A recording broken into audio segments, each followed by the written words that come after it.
రోజు రోజుకు ఎండలు మండిపోతున్నాయి. పగటి ఉష్ణోగ్రతలు అంతకంతకు పెరుగుతూ 42 డిగ్రీలు చాటుతున్నాయి. ఇకైతే దీంతో మధ్యాహ్న వేళల్లో రోడ్లు నిర్మానుష్యంగా దర్శనమిస్తున్నాయి. అత్యవసరమైతే తప్ప మధ్యాహ్నం సమయంలో ప్రజలు బయటకు రావడం లేదు. వచ్చిన ఎండ నుంచి రక్షణ పొందేలా టోపీ లేదా తెల్లటి తలపాకా ధరిస్తున్నారు. ఉక్కపోతతో ప్రజలు సతమతమవుతున్నారు. రానున్న రోజులు ఉష్ణోగ్రతలు మరింత పెరిగే అవకాశం ఉందన్న సమాచారంతో ప్రజలు హడలిపోతున్నారు. ఏప్రిల్ మాసంలోనే ఇలా ఉంటే మే నెలలో పరిస్థితి ఎలా ఉంటుందోనని ఆందోళన చెందుతున్నారు ప్రజలు.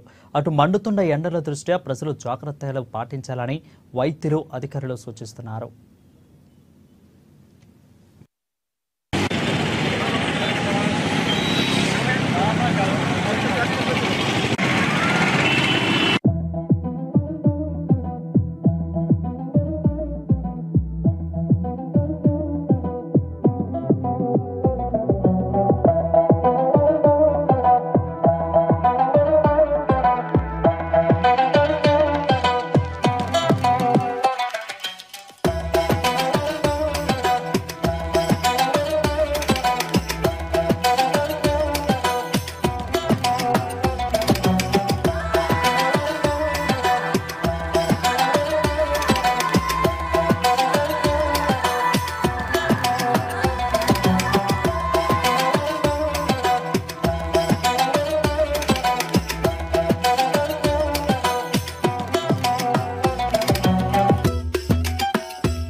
సన్ స్ట్రోక్లో వాళ్ళకు ప్రైమరీ ట్రీట్మెంట్ పిఎస్సి లెవెల్లో ఏ విధంగా చేయాలా, పిఎస్సి లెవెల్ సన్ స్ట్రోక్తో బాధపడిన ట్రాన్స్పోర్టేషన్లో ట్రీట్మెంట్ ఎలా చేయాలా, అలాగే రిమ్స్లో కూడా మనం ప్రత్యేకమైన ఒక సన్ స్ట్రోక్ కోసం ఒక రూమ్ ఏర్పాటు చేయడం జరిగింది, 5 బెడెడ్. దానికి ఏసీస్ కానీ కావాల్సిన ప్రత్యేకమైన ప్రోటోకాల్ తోటి ప్రత్యేకమైన సన్ స్ట్రోక్తో బాధపడే వాళ్ళకు మళ్ళీ అక్కడ ఫిజిషియన్స్ కూడా ట్రైనింగ్ ఇవ్వడం జరిగింది.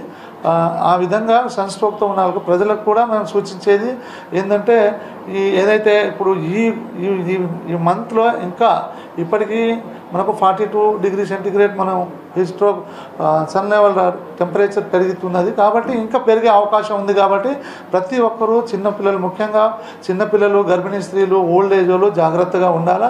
అదేగా బిలో 10 గంటల లోపే ఏదైనా పని చేసుకోవాలా. అదే తర్వాత సన్సెట్ అయిన తర్వాతే చేసుకోవాలి. అవసరమైతే తప్ప బయటికి వెళ్ళకూడదు. వెళ్తున్నా కూడా గొడుగు కానీ రుమాలు కానీ ఏదైనా తీసుకోవాలా. తర్వాత మనకు రెగ్యులర్ ఫ్రీక్వెంట్లీగా మనం ఏదైనా లిక్విడ్ తీసుకోవాలి, ఏదైనా పానీయాలు కానీ, తర్వాత వాటర్ తీసుకోవడం కానీ, కొబ్బరి బొండం కానీ ఫ్రీక్వెంట్గా మనకు దాహం ఉన్నా లేకున్నా కూడా తరచుగా నీళ్ళు తాగుతూ ఉంటే మనం ఈ సన్ స్ట్రోక్ బాధపడకుండా కూడా చూస్తాం.